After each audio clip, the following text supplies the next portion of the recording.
What's going on, good people? Many of you have asked, how do I repair, or when do I repair any damage that has happened over the winter in my lawn? Well, you've clicked on the right video. This is gonna be a little different than my normal style of video because I'm gonna just vlog it and take you along step by step. This is what I do to repair any damage if I have to do any seeding in the spring. All right, let's get into it. The most important thing we're gonna need is gonna be seed. And you already know what I'm going down with. It's gonna be the Mountain View Seed Tall Fescue, along with the 365 SS Kentucky Bluegrass. That is the mix that I have been running in my lawn for the past probably 3 years. So when I overseed, that's what I use. When I start seed, use the exact same thing. So the other item is going to be the famous garden weasel.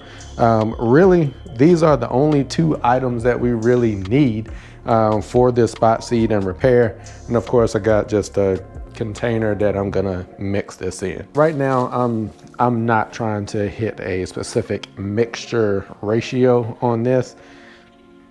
I'm not that particular with when it comes to my spot seeding. But one of the things is I do want more fescue seed than I do Kentucky Bluegrass. Reason being, that Kentucky Bluegrass is going to take a while for it to come up. And here in the springtime, we do not have that much time for it to be a luxury of allowing this KBG seed to come up. So I'm gonna probably do another one of these. My mixture will probably be less Kentucky Bluegrass than what it would be for a normal overseeding, for the simple fact of what I just mentioned to you. So that's my fescue. That's kind of what that mixture is looking like. And then I will pour in some of this KBG. And that's probably gonna be good enough right there. So that's kind of what we're looking like. Notice the difference in the size of the seed. So these are tall fescue seeds compared to Kentucky Bluegrass. Hopefully you can see that. It's a pretty vast difference in the size, which is why you don't need this much Kentucky Bluegrass seed as you do fescue when you're getting your ratios. Just kind of mix this up a little bit. Squirrel damage got pretty bad in a couple of areas, so this is what we're gonna use. All right, so I've grabbed my jacket because I actually like doing this in the rain. It's been a nice soft rain most of the day. And it's supposed to continue being this nice slow rain all day. So let's go ahead. I'm gonna knock this out. Trying to keep some of the heat in here.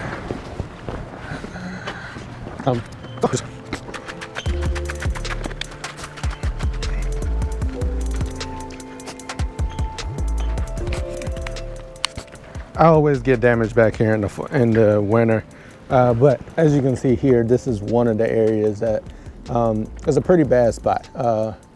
This would probably fill in. Been there, done that before.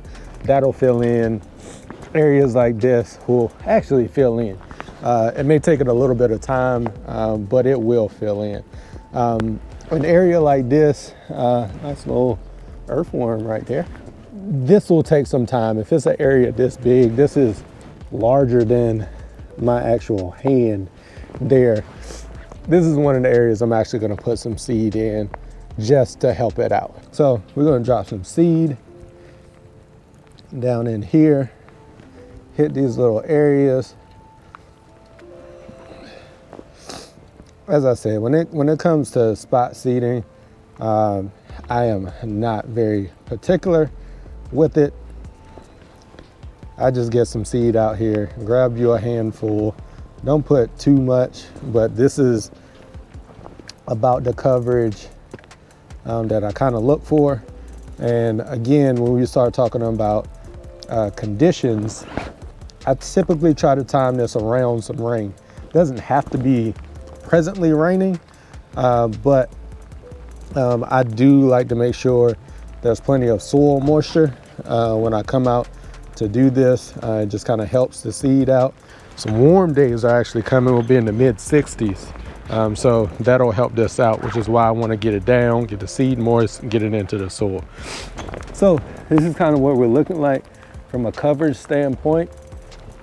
Got that down, and now we come in with our good garden weasel, and we work that into the soil.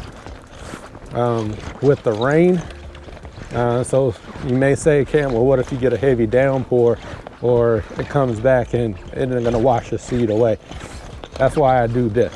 This is why I incorporate it into the soil to help with that.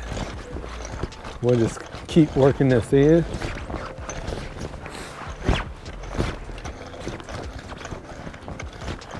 Work that in. Get that all worked into the soil.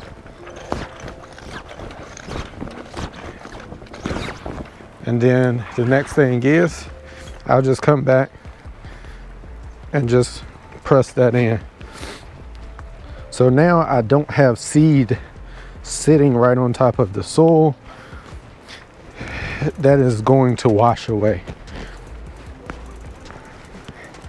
Boom, it's now incorporated into the soil. It's protected, and it's also in contact with the soil to get some of that soil moisture. It's going to help hold that soil moisture there. So that's the process. That's it. So we're just going to rinse and repeat in some other areas that we've got to do. That's going to be it. All right, let's get out here and get it done. All right, so we got that knocked out. Not a whole lot to it. Make sure you're timing it around some moisture. Make sure you work the seed into the soil.